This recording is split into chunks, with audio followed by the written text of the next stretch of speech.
بسم اللہ الرحمن الرحیم۔ السلام علیکم پیارے بچوں، میں امید کرتی ہوں کہ آپ سب لوگ بالکل ٹھیک ٹھاک ہوں گے۔ کل ہم نے اذان کی اہمیت اور فضیلت پڑھی اور اذان کی ابتدا پڑھی۔ آج ہم اذان کے باقی سبق کی پڑھائی کرنے جا رہے ہیں، تو آئیے دیکھتے ہیں کہ اذان کے اگلے سبق میں کیا ہے۔ مسلمانوں کی زندگی میں اذان کو خاص اہمیت حاصل ہے۔ دنیا میں جو موجود دوسرے مذاہب ہیں، مذاہب کہتے ہیں مذہب کی جمع کو۔ دوسرے مذاہب ہیں وہ اپنے عبادات کی طرف بلانے کے ان کے مختلف طریقے ہیں، جبکہ مسلمانوں کا طریقہ جو اذان ہے وہ سب سے زیادہ الگ اور منفرد ہے۔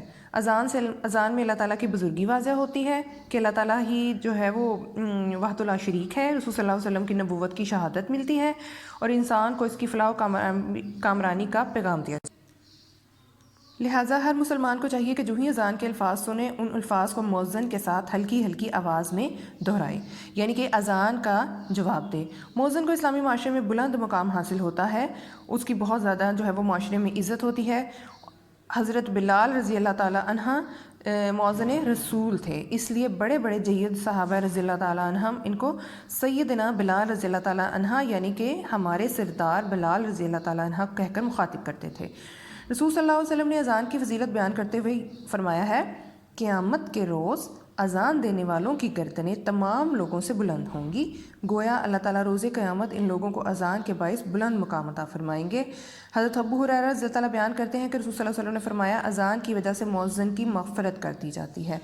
آپ صلی اللہ علیہ وسلم نے یہ بھی ارشاد فرمایا ہے کہ اگر معلوم ہو جائے کہ اذان دینے اور پہلی صف میں نماز پڑھنے کا کتنا ثواب ہے تو ہر شخص آگے بڑھنے کی کوشش کرے، حتیٰ کہ فیصلہ کرنے کے لیے کرہ ڈالنا پڑے۔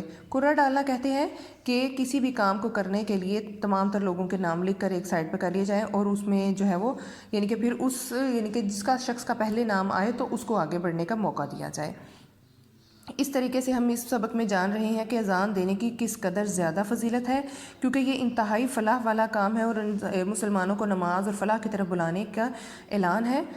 ایک سچا مسلمان جب اذان کی آواز سنتا ہے تو فوراً اپنا آرام کام کاج چھوڑ کر مسجد جانے کو تیار ہو جاتا ہے۔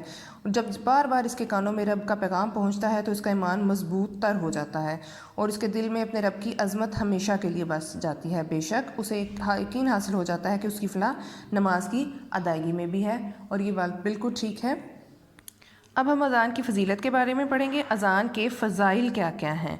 اذان کی آواز انسان کے دل میں اللہ تعالیٰ کی بڑائی کا خیال پیدا کرتی ہے۔ بے شک اذان سنتے ہی انسان دنیاوی کاموں کو چھوڑ دیتا ہے، گویا دنیا کی رغبت کے بجائے دین سے رغبت پیدا ہوتی ہے، یعنی کہ ہم کچھ بھی کر رہے ہوتے ہیں، جیسے ہی اذان کا ٹائم جو ہے وہ ہوتا ہے، اذانیں شروع ہوتی ہیں تو ہم اپنا تمام تر کام کاج سمیٹ کر جو ہے وہ سب سے پہلے نماز کی تیاری کرتے ہیں اور نماز کو ادا کرتے ہیں، یعنی کہ ہم دنیاوی کاموں کو، ہر قسم کی کاموں کو ایک سائڈ پر کر کے نماز کو، اللہ تعالیٰ کی عبادت کو اور اللہ تعالیٰ سے ہم کلام ہونے کو فوقیت دیتے ہیں۔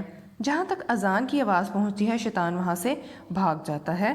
اذان دینے والے مقام پر اللہ تعالیٰ کی رحمت نازل ہوتی ہے۔ اذان انسان میں وقت کی پابندی کا خیال پیدا کرتی ہے، یعنی کہ ایسا ہوتا ہے کہ ہم اپنے ٹائم ٹیبل کو، ہم اپنے تمام کاموں کو یا کہیں آنا جانا ہو، ہم اپنے نماز کے اکارڈنگ اور اذان کے اکارڈنگ جو ہے وہ ہم لوگ اس کو ترتیب دے لیتے ہیں۔ اذان مسلمانوں میں اتحاد و اتفاق کی دعوت ہے۔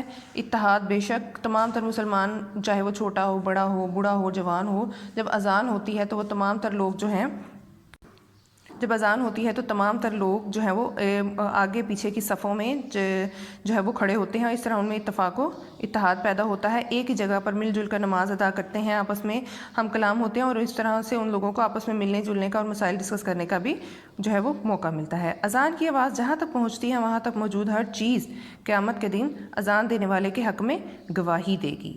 مؤذن پر اللہ تعالیٰ کی رحمت نازل ہوتی ہے۔ مؤذن کہتے ہیں اذان دینے والے کو۔ اللہ تعالیٰ قیامت کے روز مؤذن کی عزت افزائی فرمائیں گے۔ حضور اکرم صلی اللہ علیہ وسلم اذان کی آواز سن کر اس کا جواب دینے والے کی شفاعت فرمائیں گے۔ بے شک، اور اس طرح سے آج ہم نے اپنے سبق میں دیکھا کہ اذان کی ابتدا کیسے ہوئی، اس کا کیا ثواب ہے، اور اس کے علاوہ اذان کے فضائل کو بھی ہم نے پڑھا۔ شکریہ۔